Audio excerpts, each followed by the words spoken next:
Just move her down. These gifts are for the other kids.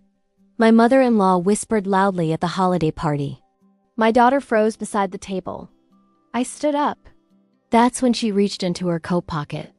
I'm Danielle Harper, 35. I'm a single mom to my 8-year-old daughter, Lily. I've worked as a dental assistant for 12 years. It's steady work. Not glamorous, but honest. 3 years ago, I divorced my ex-husband, the one his family always praised. After that, Lily and I slowly became guests instead of family.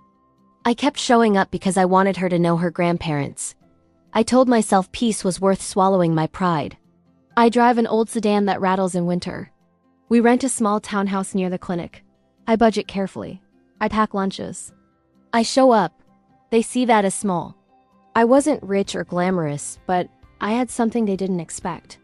While they rolled their eyes at my side projects and called them hobbies, I was building something quietly at my kitchen table after Lily went to sleep.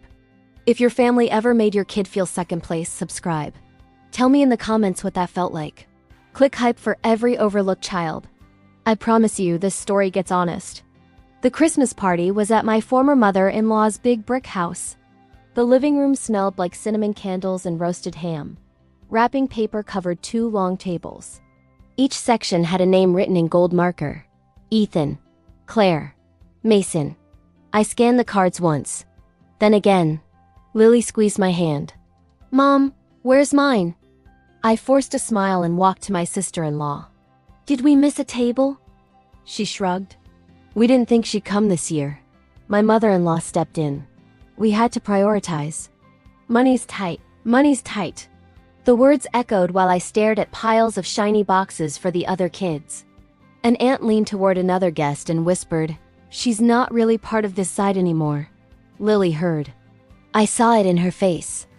My ex-husband stood near the fireplace. "You didn't say anything," I asked him quietly. "Don't start drama," he muttered.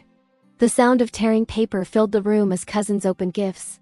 Lily stood there with empty hands. My chest burned. "Sweetie, you can watch," my mother-in-law said brightly.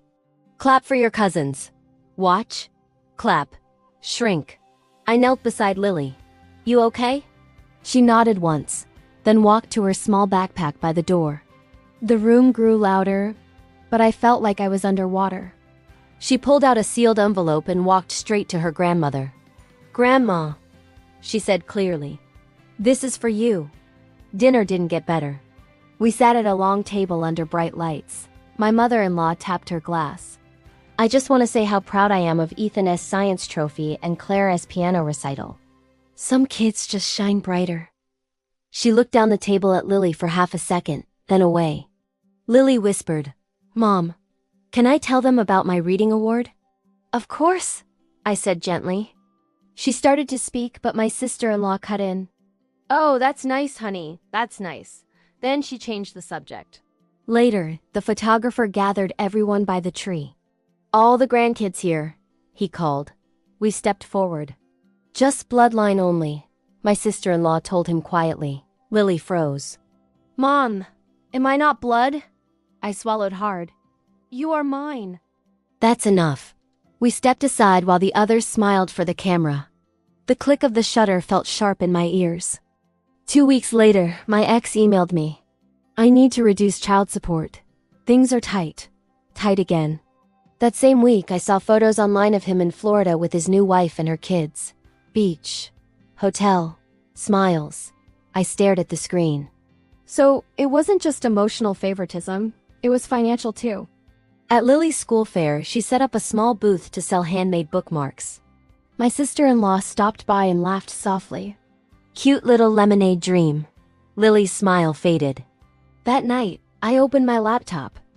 I started saving texts, bank statements, payment records. I called an accountant friend and asked quiet questions. I kept receipts. I stayed calm in public. Inside, I was done being small. They grew bold. They assumed I had no leverage, no power. What they didn't know was that every night after Lily went to bed, I worked on my online shop. Educational printables for busy parents. Reading charts. Math games. The same silly printables they once mocked at dinner. Under a brand name they followed and praised online, I built something steady. Something real. Lily helped me design colorful reward charts. She picked fonts. She tested worksheets. Last year, I trademarked the brand. Quietly. Then I found something worse. My ex had used my tax ID for a side consulting job without telling me. Payments ran through accounts tied to my name. I printed everything. Screenshots. Emails. Dates. I had a plan they never saw coming. The envelope Lily handed her grandmother held copies. Brand ownership proof. And a notice from my attorney about recalculating child support based on real income. My ally through this was Dr. Patel, the dentist I've worked for since I was 23. One evening, after I told him about the support cut, he leaned back in his chair. "You don't fight loud," he said. "You fight smart." He connected me with a business attorney who reviewed my documents. "He can't use your tax ID like this," she said. "And he owes more than he admits." Meanwhile, my mother-in-law announced she was hosting a charity gala at the community center. "We're featuring this amazing online education brand," she bragged in a group message. "A real entrepreneur." It was my brand. I stayed silent. "Mom," Lily asked one night, "are we going to tell them?" "At the right time," I said. They believed I would attend the gala quietly. Smile, clap, stay invisible. The night of the event, the community center buzzed with chatter and clinking glasses. My mother-in-law stood on stage. "This company supports real family values," she said proudly, pointing to a banner with my brand name. Lily squeezed my hand. When they called for community recognition, I walked onto the stage with her. I took the microphone. My voice was steady. "Thank you for supporting my company." The room went silent. "I'm the founder of this brand," I continued. I held up the framed trademark certificate.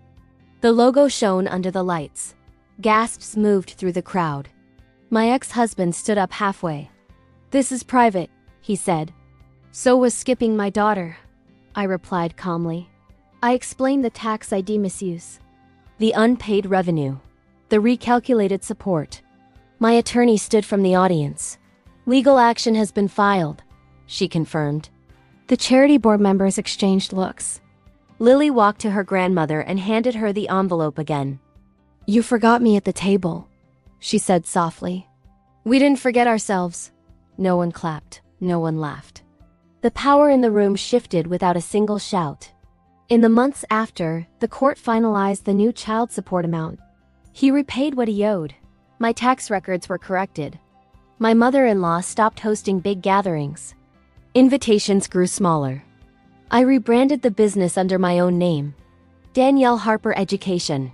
Orders increased after the gala. People respected honesty. At Christmas, Lily and I stayed home. We baked cookies. We played board games.